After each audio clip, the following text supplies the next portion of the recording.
This time of year is very busy when we're planting out, and this thing here makes an appearance quite a lot in a number of my videos. A number of viewers have actually asked to explain a bit more how this works. This is what I call my marking out board. Before I explain how the board works, I'll give you a little bit of history on the allotment.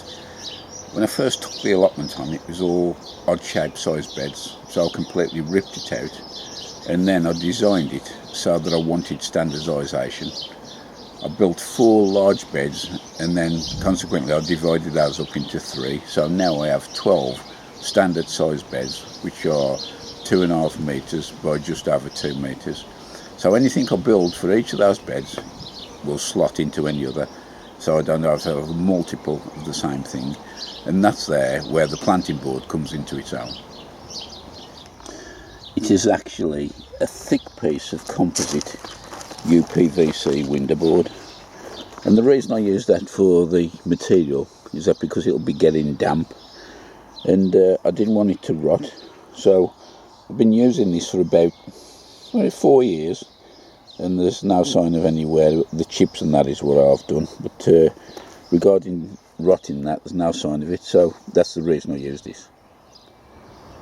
The standard width for all my beds is 2 metres, so I'll cut the board around 1 centimetre shorter, and this will allow for any deviation in the wood movement of the beds.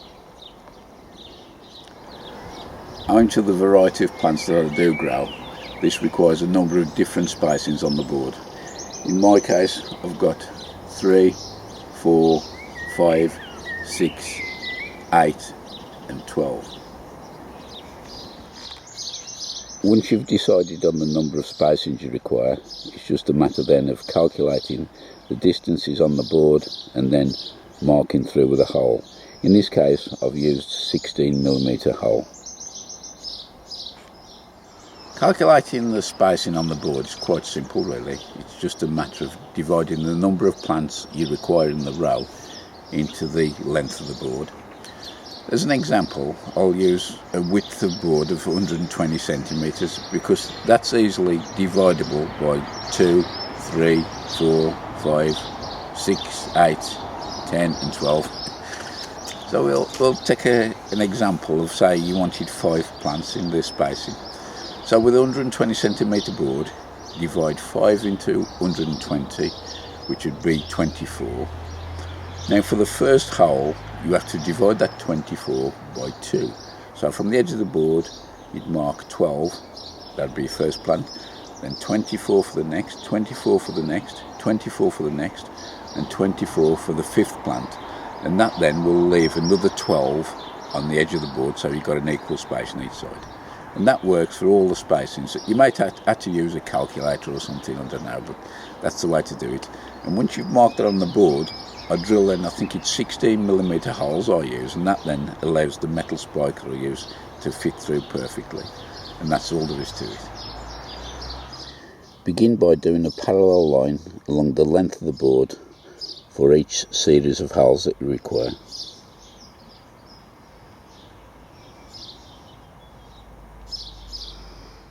Just before you use the board to mark out, it does help if you water the bed slightly, and then when you push the bar through, it retains the shape of the hole easier. So with the board in position then, it's just a matter of walking back and popping the spike through to leave a depression in the soil.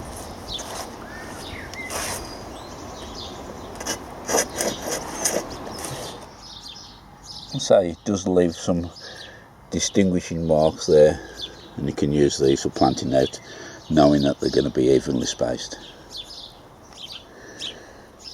As I explained, my board's based on the standard width beds and the number of plants I need. But if you haven't got standard beds, it need make no difference at all. What you could do is still make a board and then do the spacing based on the type you're planting. So something like cabbage and cauliflower is a certain space, onions is a different one, tomatoes is another one, and maybe you could even colour code the hole, so you know straight away cabbages use holes green, onions yellow, and different things like that. The choice is endless.